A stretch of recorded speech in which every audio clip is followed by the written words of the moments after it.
प्रिय भक्तों, माघ मास शुक्ल पक्ष की जया एकादशी का महात्म। युधिष्ठिर ने पूछा, भगवान आपने माघ मास की कृष्ण पक्ष की सत्यदा एकादशी का वर्णन किया है, अब कृपा करके यह बताइए कि शुक्ल पक्ष में कौन सी एकादशी होती है, उसकी विधि क्या है तथा उसमें किस देवता का पूजन किया जाता है। भगवान श्री कृष्ण बोले, राजेंद्र बतलाता हूँ सुनो। माघ मास के शुक्ल पक्ष में जो एकादशी होती है उसका नाम जया है। वह सब पापों को हरने वाली उत्तम तिथि है, पवित्र होने के साथ ही पापों का नाश करने वाली है तथा मनुष्यों का भोग और मोक्ष प्रदान करने वाली है। इतना ही नहीं, वह ब्रह्म हत्या जैसे पाप तथा पिशाचत्व का भी विनाश करने वाली है। इसका व्रत करने पर मनुष्यों को कभी प्रेत योनि में नहीं जाना पड़ता। इसलिए राजन प्रयत्नपूर्वक जया एकादशी का व्रत करना चाहिए। एक समय की बात है, स्वर्गलोक में देवराज इंद्र राज करते थे।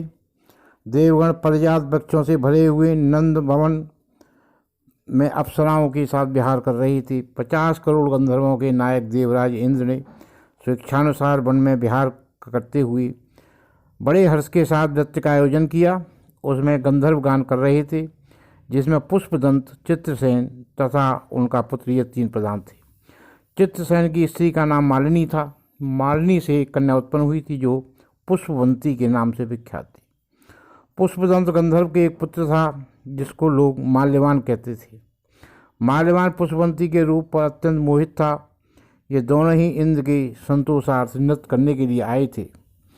इन दोनों का गान हो रहा था। इनके साथ अप्सराएं भी थीं।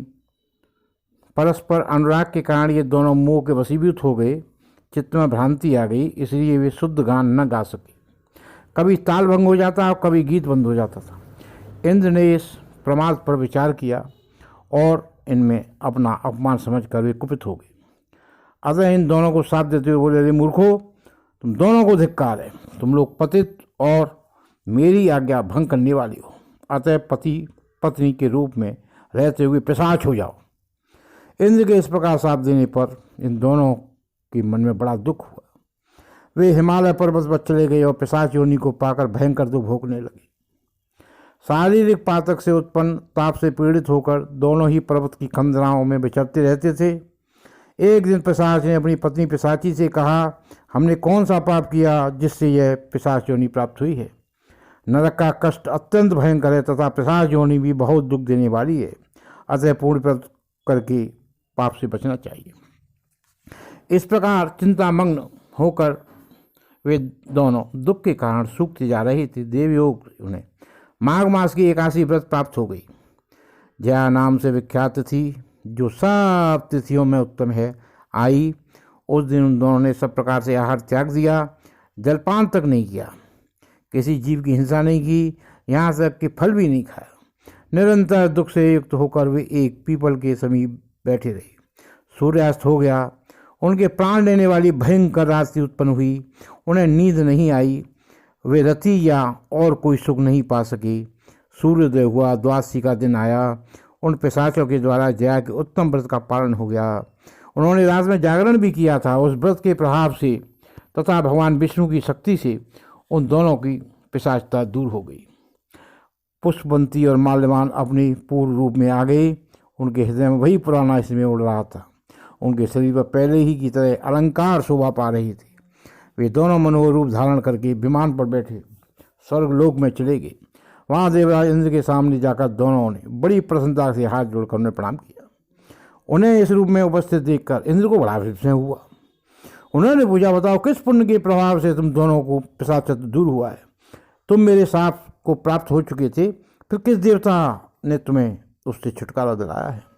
माल्यवान बोला, स्वामिन, भगवान वासुदेव की कृपा तथा जया नाम की एकादशी के व्रत से हमारी पिशाचता दूर हुई है। इंद्र ने कहा, तो अब तुम दोनों मेरे कहने से सुधापान करो। जो लोग एकादशी के व्रत में तत्पर और भगवान श्री कृष्ण के शरणागत होते हैं, वे हमारे भी पूजनीय हैं। भगवान श्री कृष्ण कहते हैं, राजन, इस प्रकार एकादशी का व्रत करना चाहिए। नवश्रेष्ठ जया ब्रह्म हत्या का पाप भी दूर करने वाली है। जिसने जया का व्रत किया है उसे सब प्रकार से दान दे दिए और संपूर्ण योगों का अनुष्ठान कर लिया। इस महात्म के पढ़ने और सुनने से अग्निष्टोम यज्ञ का फल मिलता है। बोलिए श्री कृष्ण भगवान की जय। जय एकादशी महारानी की जय।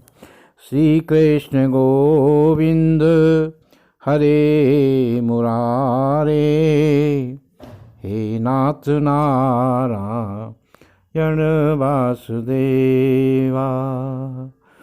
श्री कृष्ण गोविंद हरे मुरारे, हे नाथ नारायण वासुदेवा।